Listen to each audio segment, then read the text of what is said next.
right now in this 21st century, most Koreans do not even know the existence of internet.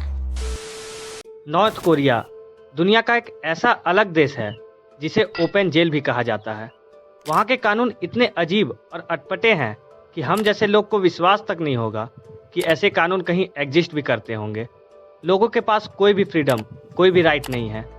और वहीं उसके पड़ोसी देश south Korea में डेमोक्रेसी है, जहां लोगों के पास हर वो फ्रीडम, हर वो राइट है जो एक डेमोक्रेटिक नेशन में होनी चाहिए। तो आखिर ऐसा क्या हुआ कि आज के समय में नॉर्थ कोरिया और साउथ कोरिया के बीच में जमीन आसमान का फर्क है? आइए जानते हैं इस वीडियो में।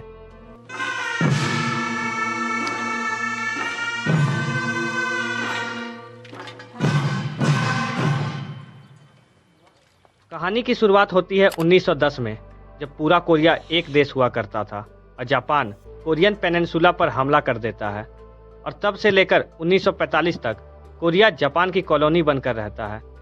अब तक कोरिया एक ही देश था।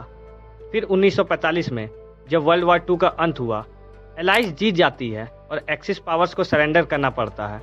जापान, जो कि एक एक्सिस पावर था, उसे भी अपनी कॉलोनीज से विड्रॉ करना पड़ा। Imperial General Staff signs for the Japanese Army.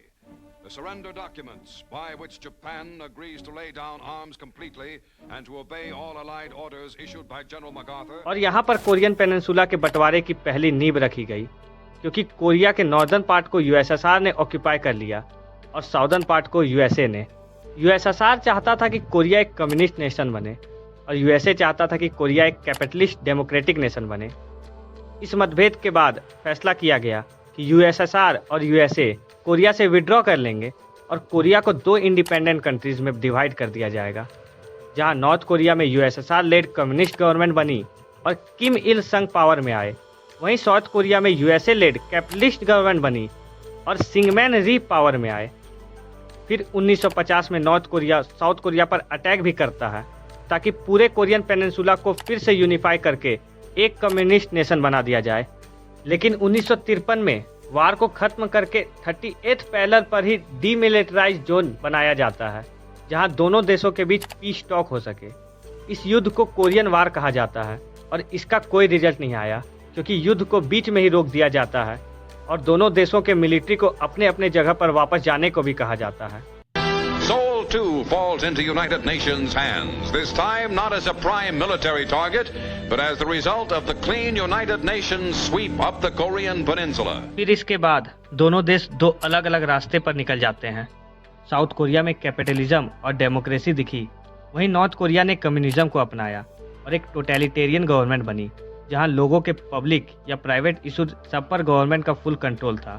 और यहाँ पर आज तक सिर्फ 3 ही डिक्टेटर ने राज किया। नॉर्थ कोरिया पूरी दुनिया से कटा हुआ है और इस पर बहुत सारे सैंक्शंस भी लगे हुए हैं, जिसकी वजह से नॉर्थ कोरिया की इकोनॉमी बहुत ज़्यादा खराब है। पॉवर्टी और अनएम्प्लॉयमेंट भी बहुत ज़्यादा है।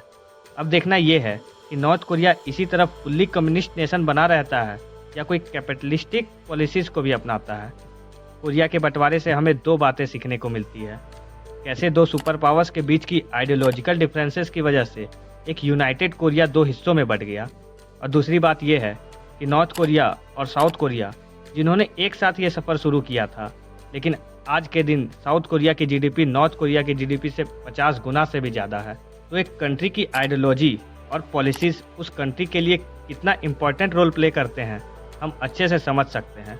तो दोस्तों, ये थी नॉर्थ कोरिया और साउथ कोरिया के बनने की कहानी और क्यों इन दोनों देशों की इकोनॉमी और पॉलिसी में इतना अंतर है। What happens? See how Kim Jong-un deals with Moon Jae-in. See how gracious he is. See if he comes up with any additional offers.